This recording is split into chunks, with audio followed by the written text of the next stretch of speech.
All right, what's up everyone?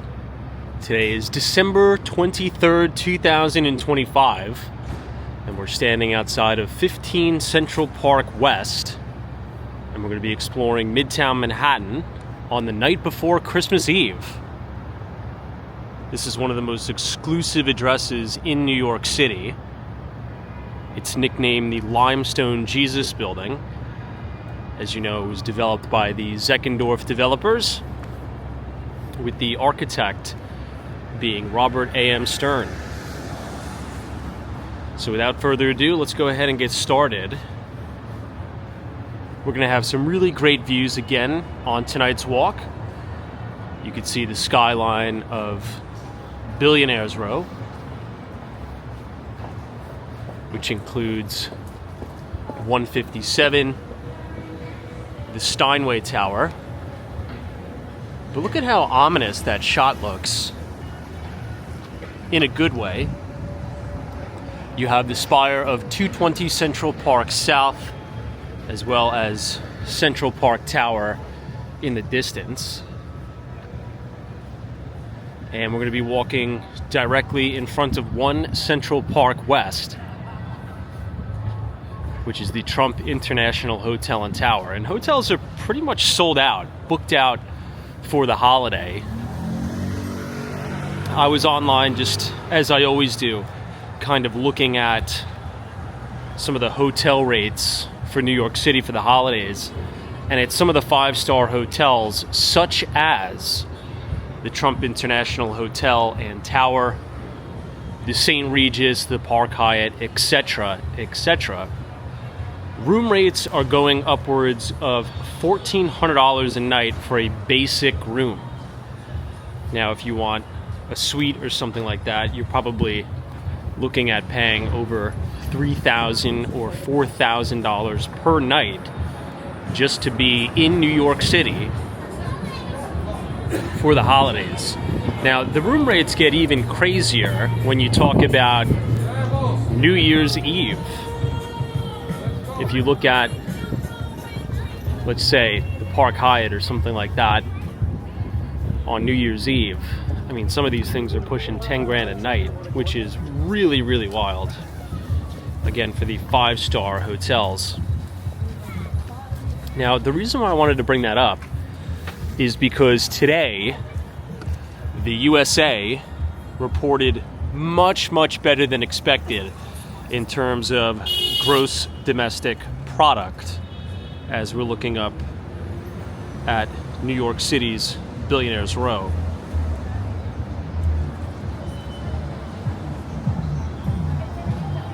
GDP came in much, much higher than expected, 4.3%,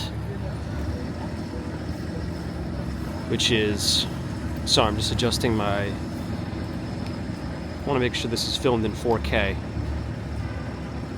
think it is. Anyway, which is far higher than the 3.8% recorded in the second quarter. So this economy is really firing on all cylinders. And one of the things that we talked about when we were doing our live stream, I kind of made a prediction, and I said I would not be surprised if you started to see unemployment in the United States continue to creep higher. And it has. Unemployment in the United States, month over month, continues to increase. And I said I wouldn't be surprised to see unemployment going up while the stock market continues to go up, and we get better than expected GDP numbers. Now, you would think that really doesn't make sense. You would think, well, if the unemployment rate is going up, well, wouldn't that mean the economy's not doing good at all? And the answer is, yeah, you're exactly right. But we live in a new world. We live in a different age now. If you think about what's driving this bull market, it was corporate capex spending. If you think about the big hyperscalers, Amazon, Google, Alphabet, Meta, Microsoft, all the big hyperscalers, they've been spending quite literally hundreds of billions of dollars on building out AI infrastructure, which is only going to accelerate and continue into 2026. Now, the piece about unemployment going up, in my view, or in my opinion, there's really a twofold scenario going on. Number one, you're starting to see the acceleration in the unwinding of all of this overhiring that you saw during the pandemic. During the pandemic, there was so much demand, all the craziness, so much uncertainty, that you're naturally going to have this overhiring. And companies over the last 3 years, which really kicked off with Mark Zuckerberg's company Meta a few years ago when he announced the age of efficiency, which is reducing costs and increasing operational efficiencies. And what businesses have really discovered is that you can run an operation with significantly less people. You just can. I mean, I've worked pretty much throughout my entire career. I've worked in tech and in Fortune 500 companies. Big American telecommunications companies with massive budgets, so much bloat. And if you're being honest with yourself, if you look at some of these departments, you're like, you could literally fire half these people and nobody would even notice. At least that's been my experience working in corporate America. So what corporations are doing, I want to give you this quick shot of the FDNY fire truck decorated for Christmas. What corporations are doing is they'll blame artificial intelligence, right? They'll say, hey, we're laying off so many people because of AI. And I'm not saying that they're lying, right? Because some of it might be due to artificial intelligence, but most of it is just, you know, they're getting very lean and mean, and they're trying to increase their operational efficiencies. So Ken Griffin of Citadel Securities just recently did an interview with, I believe it was Andrew Ross Sorkin. I could be mistaken on that.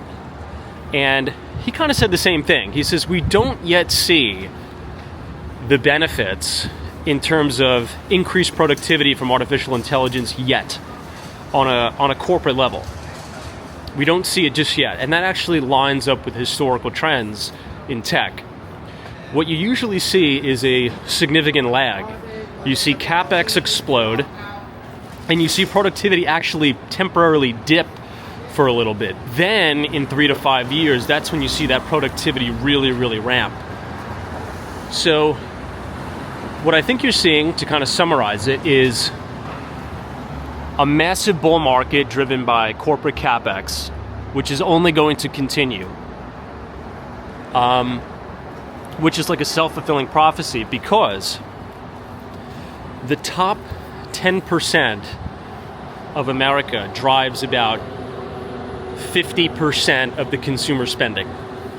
So as you had all of these stocks, you know, Nvidia, Meta, not Meta, Microsoft, you know, all the big tech companies, and the S&P 500 in general hitting new all-time record highs, that exacerbates the wealth effect.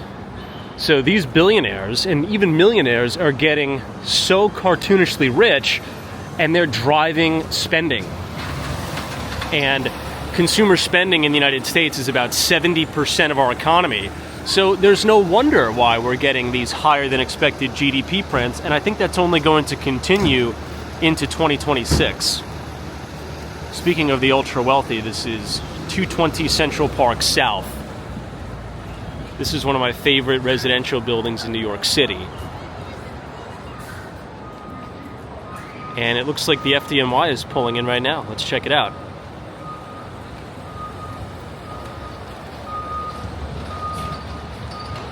I always like getting the FDNY when they're backing in the trucks. So here's what I'll say. I'll leave you off with the following, okay? You're going to start to see a lot of articles, and even more articles that continue to come out. And they're going to be very pessimistic, right? Unemployment is exploding. right? The economy is terrible. But how come, but stocks continue to rip? And it's keeping a lot of people out of the market. And what I would say is you don't read too much into the headlines. Try to think critically, right? The investment business is about thinking critically and trying to take as many asymmetric bets as possible. So don't just think in singularity. Don't just think unemployment up means economy bad, because it doesn't necessarily mean that. We could potentially see unemployment go much higher. Okay, it's going to sound crazy. This may sound crazy, but you might see 5% unemployment in the US by 2027. You might see that. And you might see the S&P 500 go significantly higher over the next 2 years. You know, they're not incongruous.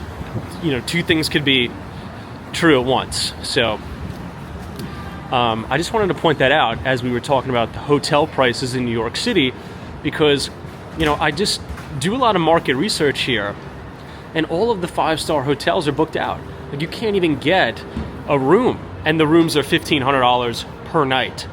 So the economy is rocking, although I think it's a K-shaped recovery, where you have the extreme haves doing better than they've ever done before, while the middle class is being squeezed and the lower class, unfortunately, is really being left for dead. So the only solution that I see for this is to try to graduate as many people as possible into the investor class, because you gotta understand, and I'll say one more thing and then we'll stop talking about the market. This president, this administration, whatever you think about him or not, is really, really pressing and hammering on the Federal Reserve to lower interest rates. And I think that one of the most important things in the market, in terms of market mechanics, which I think is like sacrosanct, is that you have total independence between the Federal Reserve and the government. There has to be clear independence, because if the market senses that there's not, well, then the bond market gets very pissed off, and you have these blowouts in spreads, which we've been seeing in the bond market, which is also why, if you've been following our investor newsletter Behind the Street, we've been max long commodities, particularly precious metals, gold, silver, platinum, palladium. Over the last year, we've been monster long gold as it rips out of a multi-decade base. We just broke new all-time record highs for silver, and now today, platinum has broken a new all-time record high over the 2008 high. And when commodities break out, right, it's not like a stock, how it kind of has a random walk upward. These moves are parabolic. And I think what's really driving that is this administration, while the economy is rocking, is hammering the Federal Reserve to lower interest rates. And President Trump coming out on Twitter and all these other platforms, essentially saying that if the Fed chair does not agree with the president's economic policy, he wouldn't consider them for a nomination. Which, again, whether you like the president or not, I'm not criticizing or what, I'm just telling you what the bond market thinks. The bond market doesn't like that, and that's why you see precious metals really ripping here. So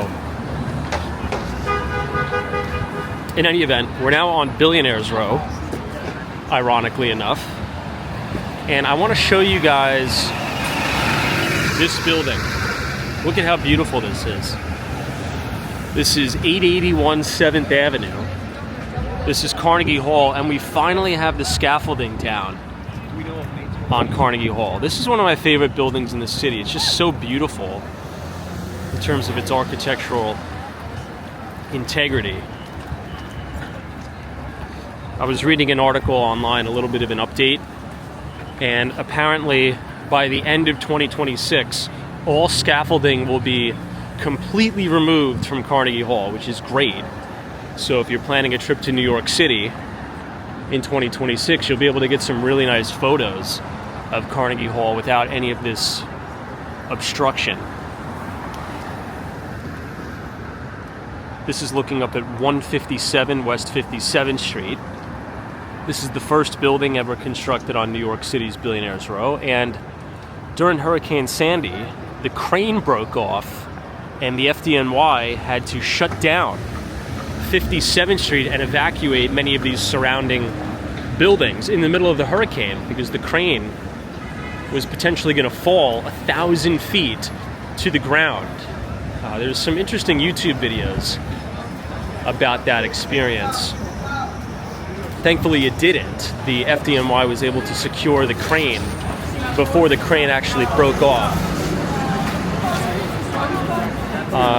However, when I used to live on Central Park South, when they were just constructing the Steinway Tower, the crane broke off not once but twice off the top of the Steinway Tower. And our building had to be evacuated. On one point we had to be in lockdown. That's just an interesting challenge when you build that tall, and that skinny for that matter.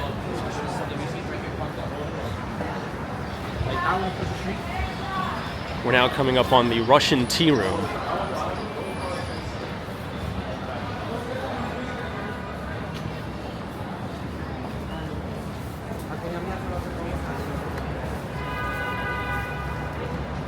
Has anybody in the chat or in the audience ever been inside the Russian Tea Room? It looks very elegant here. And it sits right across the street from 157 and Park Hyatt. As you can see here. I'll stand under the awning for a moment. You can see those two awnings. The first awning to your right, this is the Park Hyatt, New York. The second awning to your left is the Residences at 157. Now I want to just do a panoramic shot up the facade of the building. You can see this a little bit better during the day, but the exterior architect on this deal 157 was Christian Day Potsdam Park, and Christian Day Potsdam Park wanted to create this waterfall effect down the facade of 157 by combining 3 different shades of blue and this curved and wavy glass. So if you ever come to Billionaires Row during the summer or even just a sunny day, I want you to stand right where I'm standing and look up at the facade of the building, and it really does give off the effect of a waterfall coming down the side. It's a really interesting feature. This is looking up at Central Park Tower, of course, 220 Central Park South. And here's the entrance to Russian Tea Room.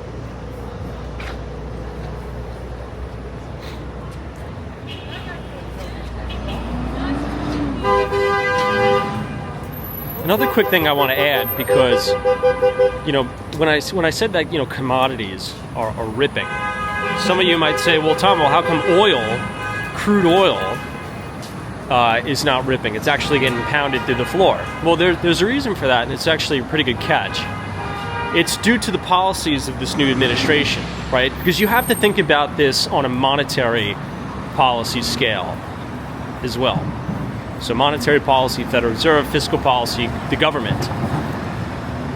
At the last FOMC meeting, at the conclusion thereof, we had a rate cut. But I think precious metals didn't get a bid because of the rate cut, right? Just because interest rates, the Fed funds rate gets cut, doesn't automatically mean mortgage rates are going to come down. If anything, they could actually go up. If you listen closely, the Federal Reserve pretty much said they're going to start QE again. And QE is the acronym for quantitative easing, and that is when the Federal Reserve continues to buy bonds or treasuries to suppress interest rates. Now, Fed Chair Jerome Powell was like, yeah, well, we're not doing that as a part of QE. We're just doing that to, you know, manage our balance sheet and manage liquidity. That's just all hearsay for its quantitative easing, right? And I think that's why you really, really saw precious metals get a monster bid because sound money, gold, silver, platinum, palladium, I think investors globally are like, oh my gosh, you have the economy running hot, extremely hot. The economy in the United States is on fire. And you're going to have the Federal Reserve not only cutting interest rates, but gassing this thing to the max by buying treasuries. Now, this is the Steinway Tower, and there's actually two components to this building. You have the ultra skinny, super tall here, but then you have the original Steinway building, which acted as the headquarters of Steinway Piano & Sons. And there's actually apartments in the original Steinway building too. So you have apartments in the original limestone Steinway building, and then you have it in the super tall as well. That's the skinniest residential apartment building in the world. Well, taking with you just some disabilities.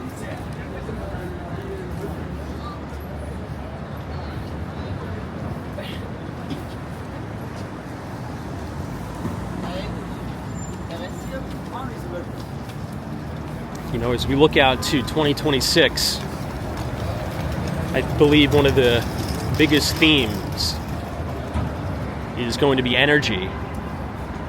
I was reading this really interesting McKinsey study that my friend sent me the other day about the build out of AI, all these hyperscalers, and the main roadblock to this build out is going to be if we have the energy to do it or not. And it's putting the average American in a really, really bad spot, because these data centers, as you're building them, require so much power and so much energy, right? And basic, mechanics of supply and demand. The more demand you have for energy, the price is going to go up. So you're seeing across America, particularly in some of the states that have been very, very data center friendly, like in Pennsylvania, people's energy bills for 2025 have gone up over 10%. So my fear is that politicians are going to start to get pissed off, and they're going to start to get involved, and they're going to take a very negative and bearish stance on data centers and AI, when we can't afford to do that. Instead, the framing should be to double down on infrastructure projects, fortifying the grid, and doubling down on nuclear power build-outs, which I understand could take years to come online, which is probably why you saw GE Vernova have a really good year this year, because the demand for power generation has been so robust that they've been selling tons of gas turbines, right? Natural gas power. So it's almost like temporarily we need to lean into non-renewable energies to buy us time to build clean, renewable energies, right? Low carbon output, so that we can power and have the United States become the leader in AI and these other technologies. So the magic elixir therein lies power, energy companies. And I think the big bet on my behalf is that the energy of choice, or the energy generation of choice, is going to be nuclear power, because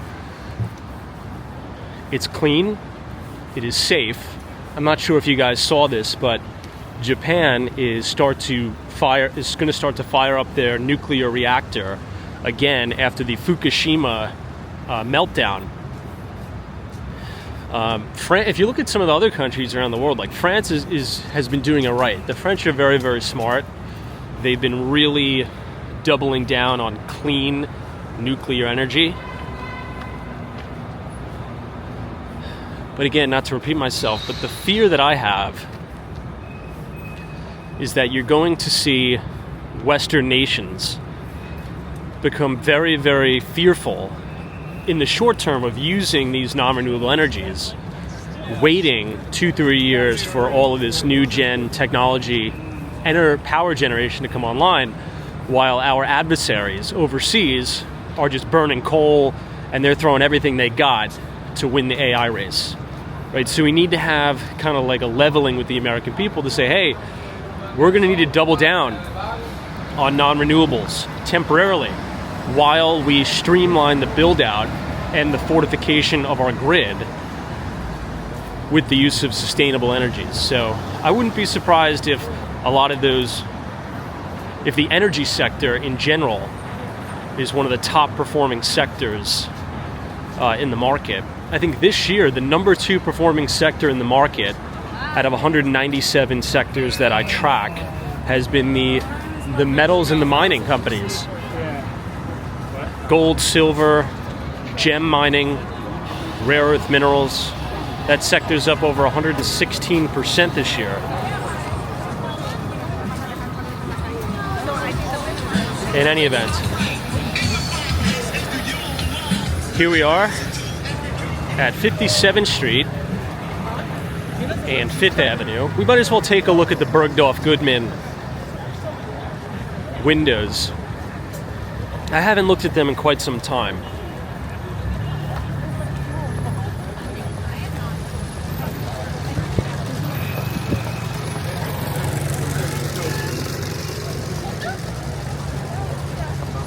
I mean, just look at all the people that are out on 5th Avenue.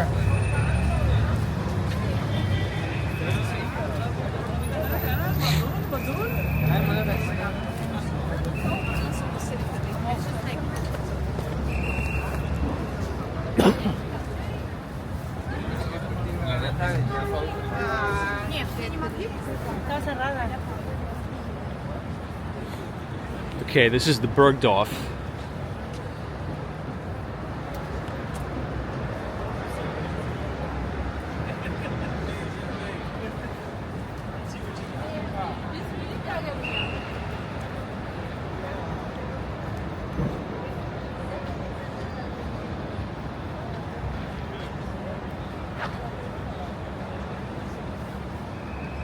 I really love these windows, as I've said before, because it's more of a New Year's Eve vibe, wouldn't you say?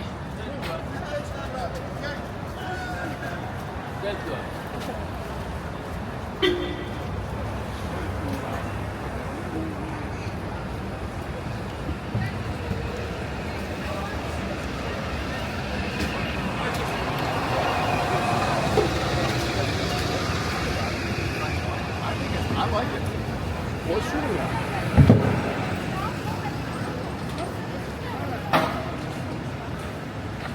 Oh, this one is my favorite. Look at how gorgeous those clocks look.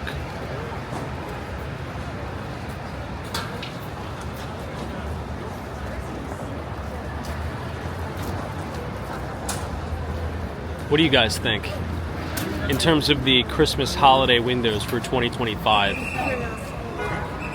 I think Bergdorf does a really good job.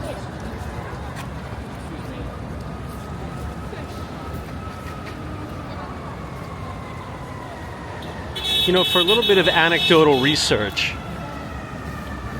let's go ahead and head down into the 5th Avenue flagship, the Apple Store. This is the Plaza Hotel.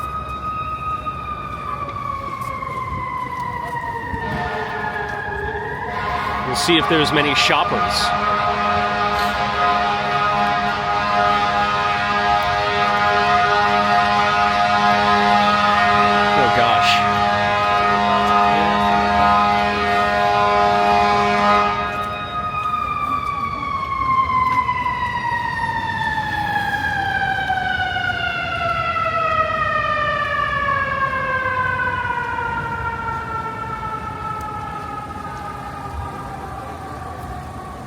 It's funny, right in the retail section of the General Motors building that we're about to walk in, this used to be where the original FAO Schwarz was.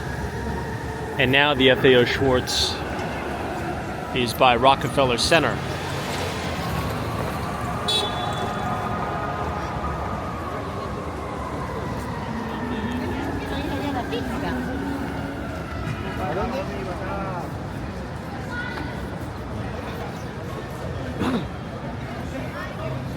Let's go down the main spiral staircase. You gotta hand it to Apple in terms of their interior design team or their retail design team. It's probably the best in the world. Their stores are just so clean and beautiful. Now, my favorite Apple store is in Miami, Florida, in the brand new Miami World Center.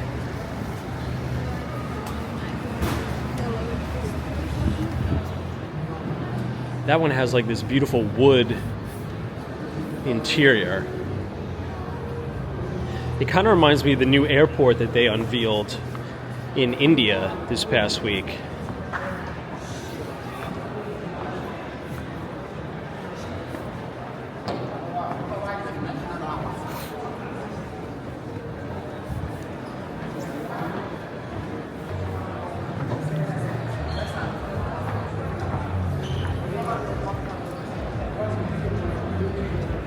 It's not like super packed, but it is busy.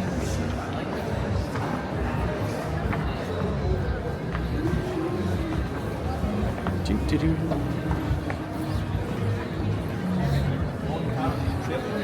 2025 was the year of the Apple Vision Pro, right? Or was that 2024? I forget. The years just seem to fly by.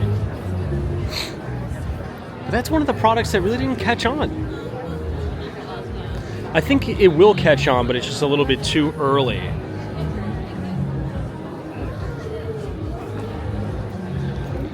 Here's a view of the spiral staircase, that core.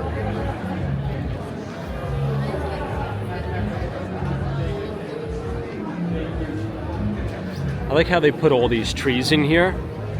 It makes it look a little bit less sterile.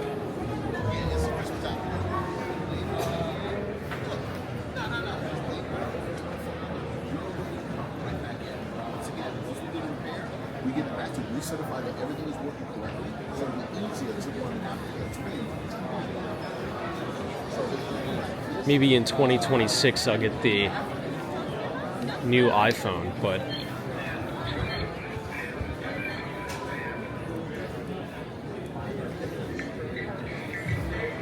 mine seems to be working just fine.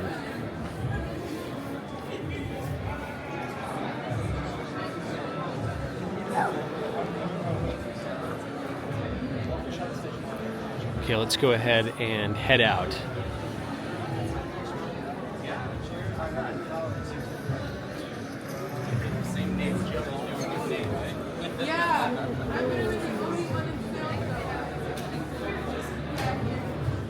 There's two side entrances and exits.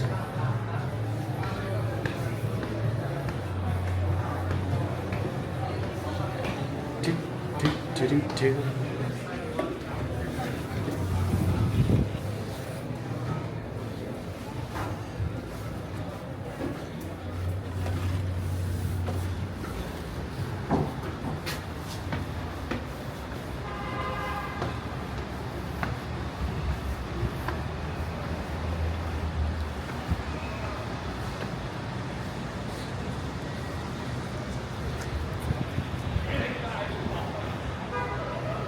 And now we come right back out.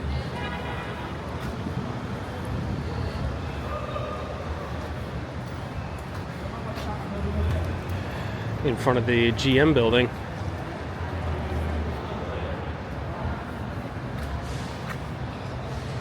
And these portals you can see right down into the store.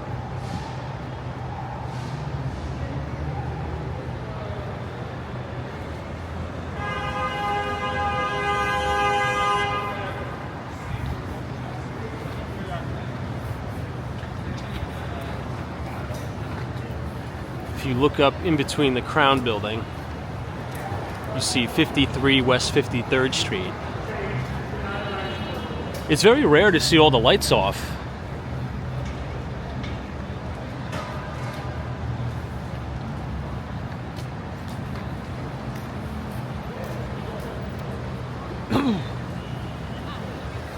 Excuse my coughing, I'm just getting over a cold.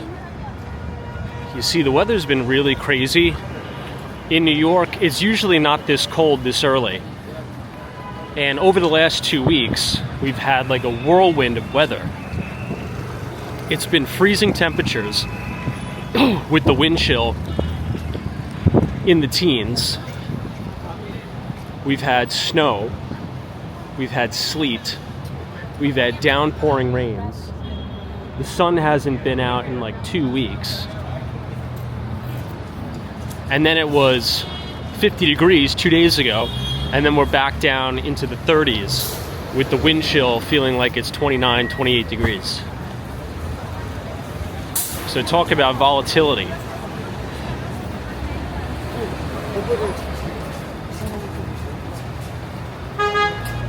I always like looking at this view of the Crown Building with the snowflake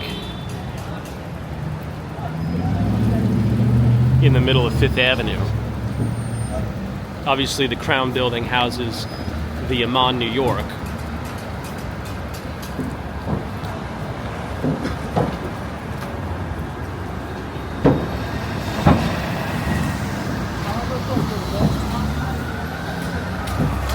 And this is the Tiffany flagship.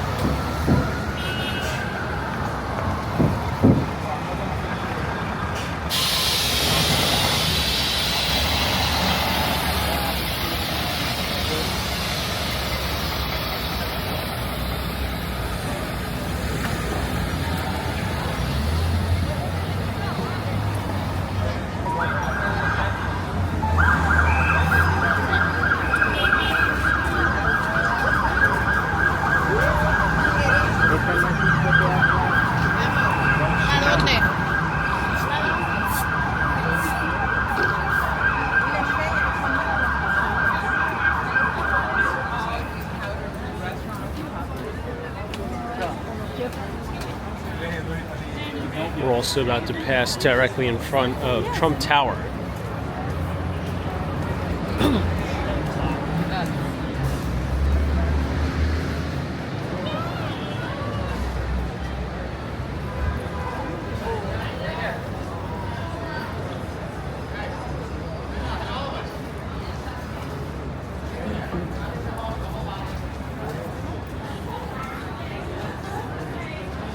Might as well take the shortcut.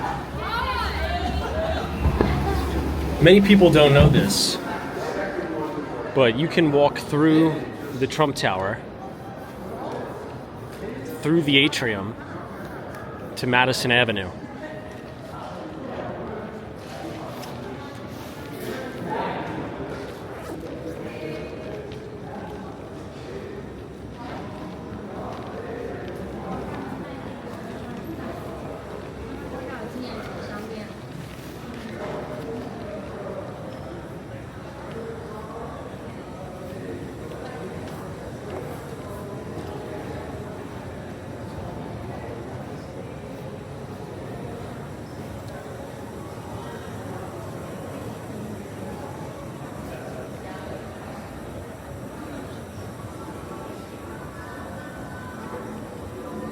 All right, let me show you how to get out of here. I'm not sure if anybody remembers this, but this used to be the entrance to the Nike Town. And this is now the Louis Vuitton flagship. But here is the atrium, which is a really nice place to come and sit. It's open to the public, by the way. But what's super convenient for me is that you have direct access to 590 Madison.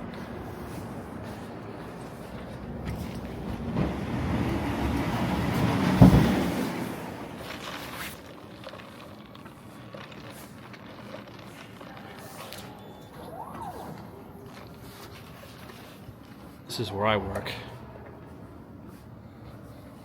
Let's see if we could take a trip. Let's see if anybody moved in the 17th. 7th floor, 17. I'm just curious because this used to be completely empty, the 17th floor. And I think they were waiting for a tenant to move in, but I'm not sure. Might as well check it out. The floor has crazy views of the city.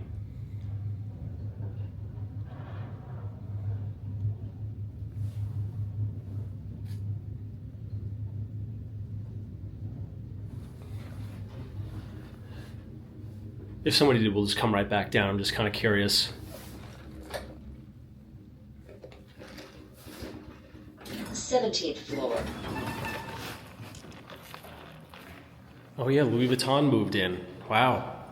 So this just used to be a total blank canvas. But Louis Vuitton, I guess, just put in their corporate headquarters.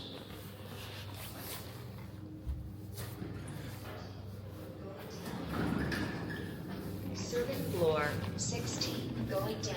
We'll check the 16th, because I think the 16th was empty too. If not, we'll just go back to the ground floor.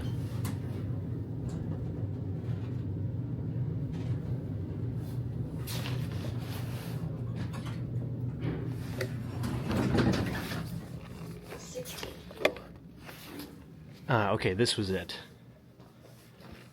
So this is a full floor that is totally empty, ready for somebody. Excuse me, I'm so sorry. Ready for somebody to rent. Now, Apollo Global just recently moved in to this building as well, and they're renting about 100,000 square feet of space. It's probably going to be pretty difficult to see the view, but we'll try anyway. But we have this direct view of Fifth Avenue. Look at this. So what you're seeing now is 57th Street, New York City's Billionaires Row. And you're looking right at the Louis Vuitton trunk. Look at how cool that is.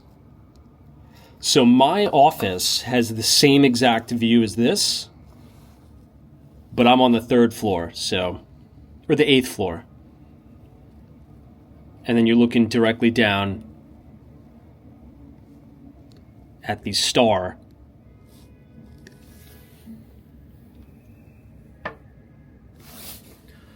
It's not bad, right? I will say my only critique of 590 is that the ceilings are low. But that's to be expected because this is an older office building. A lot of the the new Class A office towers, I should say, have tremendous ceiling heights. Huge.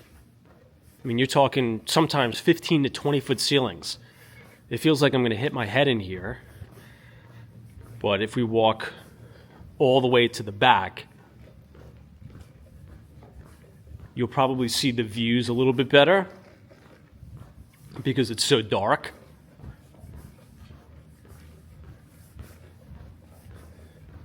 But this is now looking out over Madison Avenue. And this is my old office, by the way. So I used to work right here. This window. Literally, right here. And we just moved across the street. Another cool feature is this. Look at this, guys. This is 432 Park. We're looking right up at 432 Park Avenue. You could literally see inside some of the apartments.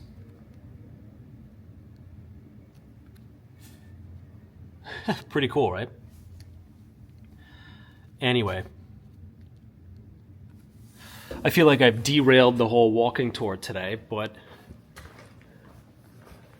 I don't know. Sometimes people are curious about what the inside of office buildings look like in New York City. Maybe somebody will watch this video and want to rent this.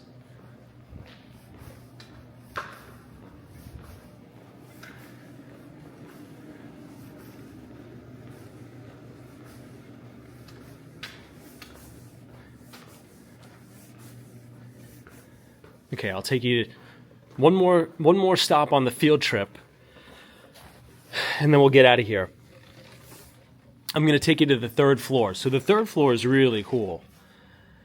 And that's because It is the communal lounge, and it's the coolest thing ever. So oftentimes when I'm in the office working, and if I want to take a break, I'll go down to the 3rd floor. There's golf you could play. There's a whole cafeteria we could order. And there's an app we have, the 590 Madison app, where if we don't want to leave our desk, we just order it on the app and somebody comes up and brings us food, stuff like that. So I think it's closed right now, but I'll give you guys a quick tour quickly. This elevator is now at fire return. When the doors open.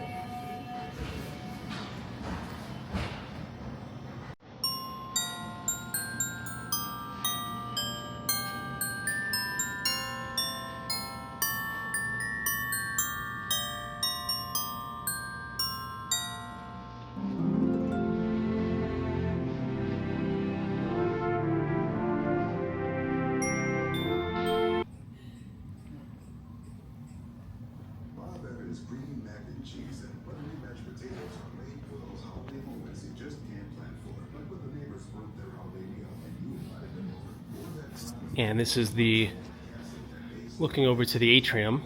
so when there is no plan, say hello to Plan B.O.B. When we bring up the bomb, we can take comfort this holiday season. May I have your attention, please?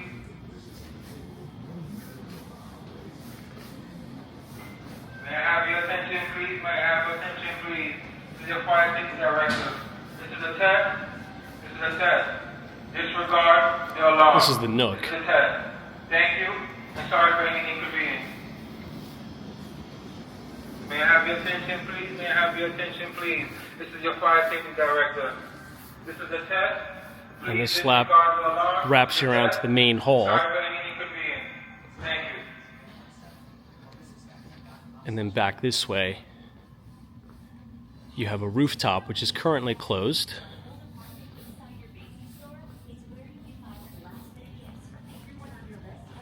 I think they're doing some sort of fire safety test. Hey, how are you? Have a great night.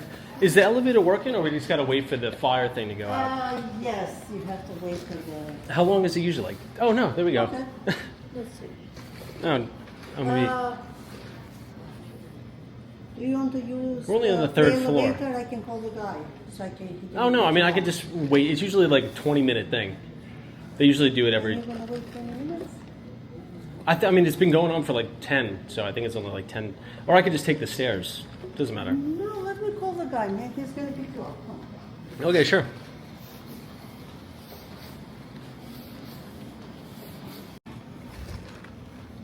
Serving floor 1. All right, we just had to get the elevators up and working.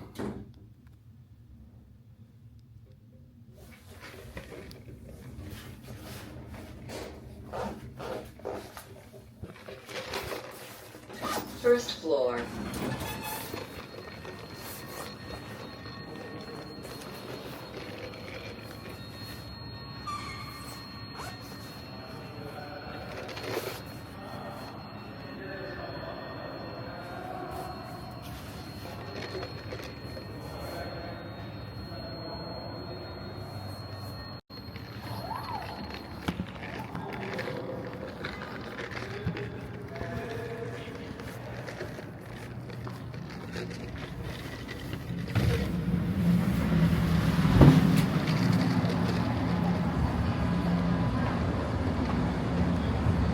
And now we loop around all the way back outside.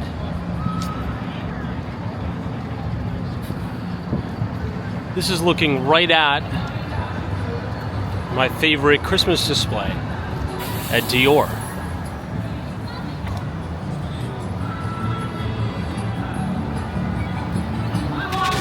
All right, everybody, let's go ahead and start to head back to 5th Avenue.